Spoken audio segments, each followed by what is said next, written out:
안녕하십니까. 노블 한국사의 김주환입니다. 자, 이번 시간에는 고려 15대 왕, 숙종이 창설한 특수부대와 그 특수부대에서 맹활약한 곡상권법의 창시자, 드라마 도깨비에서 공유의 모티브가 되기도 한 인물에 대해서 알아보도록 하겠습니다. 1104년 고려 숙종은 집권 9년 차를 맞아서 내부의 적이 아닌 외부의 신흥 강호를 상대하게 되었습니다. 그 적은 바로 북방의 여진족이었습니다. 불과 얼마 전까지만 해도 고려를 부모의 나라로 섬기던 여진족의 공세에 고려 조정은 처음에 당황하기도 했으나 전반적으로 신하들이 그들의 군사력을 굉장히 과소평가하는 분위기였습니다. 폐하, 여진족이 정주성의 코앞에까지 이르렀다고 합니다. 이번 기회에 오만방자한 오랑캐 무리들을 섬멸하여 나라의 기강을 바로 세워야 할 줄 아래옵니다. 이렇게 말이죠. 여진족은 사실 통일된 국가의 형태를 이루지 못하고 있었습니다.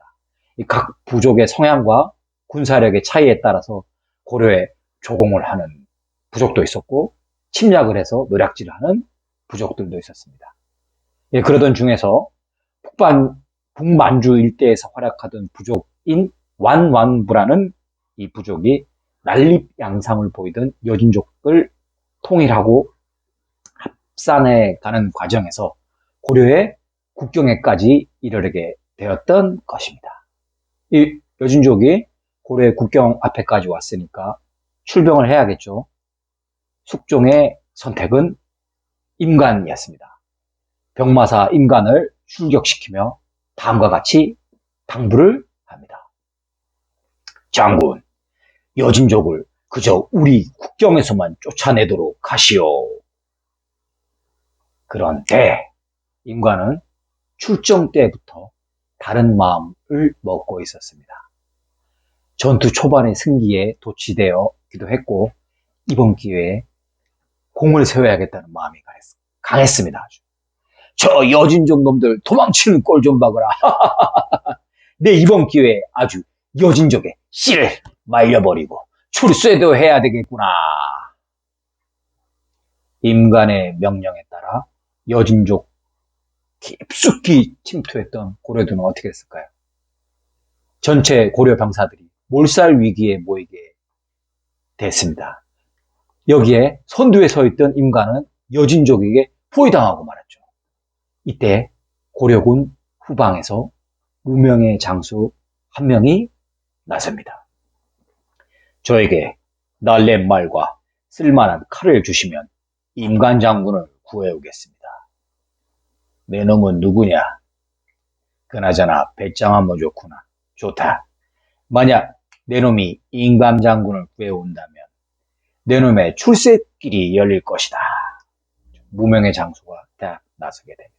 이 무명의 장수는 그렇게 적진으로 돌격하였고 담대한 용기와 신기에 가까운 검술로 여진족을 차례 쓰러뜨리고 총사령관 임간을 구출해냅니다.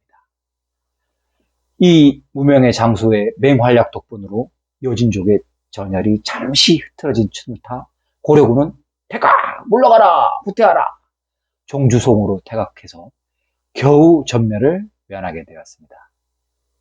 자, 이렇게 비록 고려군은 대패했지만 향후 여진족과의 전투에서 막대한 공을 세우게 되는 장수 척준경을 얻게 되는 것입니다.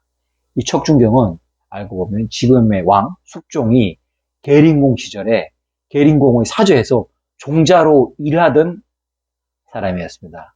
근데 이렇게 여진족과의 전투에서 큰 공을 세우며 고려사에 화려하게 등장하게 되었던 것입니다.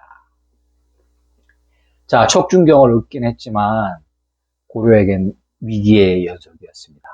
이제 숙종이 믿을 것은 자신의 오른팔인 윤관뿐이었습니다. 윤관은 고려 개국공신 집안에서 태어났고 문종 때 문과에 겁제한 인재였습니다. 한마디로 문무를 겸비한 사람인데요. 이게 숙종의 눈에 띄어가지고 숙종대에 이르러가지고 승승장구 출세길을 열게 되었습니다. 윤관의 또 주요 커리어를 한번 살펴볼까요? 윤관은 숙종이 즉위한 1095년 요 나라의 사신으로 파견되었습니다. 이 사신단은 단순히 숙종의 즉위를 알리는 전령이 아닌 숙종의 정통성을 황제국에 승인받아야 하는 막중한 사명을 띤 외교 사절이었던 거죠. 이런 임무를 띈 사신단에 포함된다는 것은 왕의 총애와 신뢰를 받고 있다는 것을 증명하는 것입니다. 이뿐만 아니라 윤관은 숙종이 고려 지방 호족들의 힘을 약화시키기 위해 실시한 화폐 발행 정책에도 깊숙이 관여했던 그야말로 숙종의 머리이자 다리이기도 했습니다. 자, 이제 숙종이 윤관을 불러서 요청을 하죠. 장군, 내 또 한 번 공에 신세를 줘야겠소이다. 종주성에 출정을 명하니 부디 몸 건강히 돌아오시오. 자, 이렇게 윤관이 출격을 하게 됩니다. 1105년 3월 윤관은 숙종의 명을 받들어 여진족 정벌을 위해서 나섰는데요. 전투의 결과는 충격적이었습니다. 윤관이 이끄는 고려군은 여진족 겨우 30명의 목을 베는데 그치고 또 대패하고 합니다. 임관의 패배보다 윤관의 패배는 숙종을 비롯한 고려 전체에 엄청난 충격을 주게 되었습니다. 숙종은 결심합니다. 야, 이걸 이렇게 해서 될 문제가 아니다. 여진족 정벌을 국가적 차원의 수건 사업으로 끌어올리기로 결심합니다. 그리고 하늘에 제까지 지내며 결전을 다짐하게 됩니다. 윤관도 자신의 패배의 원인을 분석하고 공부하고 해서 그 왕에게 프레젠테이션 자료를 준비해서 보고를 올리게 됩니다. 아까도 말씀드렸지만 윤관의 주요 커리어는 문관입니다. 문관. 비상한 머리를 가지고 있었던 거죠. 폐하, 이번 전투의 패인은 전술에 있어 근본적인 문제가 있었습니다. 여진족의 중추는 기마병입니다. 말 아래에서 싸운 우리 보병이 당해낼 재간이 없었습니다. 그래서 우리 고려도 기마부대의 창설이 시급하옵니다. 우선 전국의 말을 가진 자들을 징집하도록 윤호하여 주시옵소서. 이렇게 되는 거죠. 이 고려시대 백성들은 전쟁에 징집이 되면 군복과 무기까지 준비를 해야 했습니다. 그래서 기마부대의 창설의 근간은 말을 소유하고 다룰 줄 아는 사람들이어만 했었던 것입니다. 폐하, 기마부대인 신기군만으로는 부족합니다. 과거를 준비하는 제를 제외한 전국의 20살 이상의 모든 자들을 동원하여 신보국의 창설을 주청드리옵니다. 이렇게 신기군까지 그 과거를 준비하는 사람들을 제외한 대부분의 남성들을 소집하여 신보군을 창설하게 됩니다. 이에 숙종도 응답합니다. 좋다. 고려의 근간을 이루는 것은 불교이며 짐의 동생 또한 승려이다. 전국의 사철에서 잡부나 수행자라고 자료하고 있는 자들로 항마군을 편성하도록 하여라. 이렇게 해서 항마군까지 편성됩니다. 자, 이제 우리가 너무나 잘 알고 있는 별무반이 이렇게 탄생되는 것입니다. 이 별무반은 숙종과 윤관의 의기투합으로 오직 여진족 정벌을 위해 탄생한 특수부대인 겁니다. 여진족을 보면 이외에도 화살부대인 경궁, 돌격부대인 도탕, 적진에 침투하여 방어를 하는 발화군 등이 추가되어 별무반의 총 병력이 무려 17만 명에 이르게 되었습니다. 자, 이제 별무반을 잘 훈련시켜서 여진족만 쓸어버리면 되는데 별무반과 윤관, 숙종은 전혀 예상치 못한 변수에 맞닥뜨리게 됩니다. 무엇이었을까요?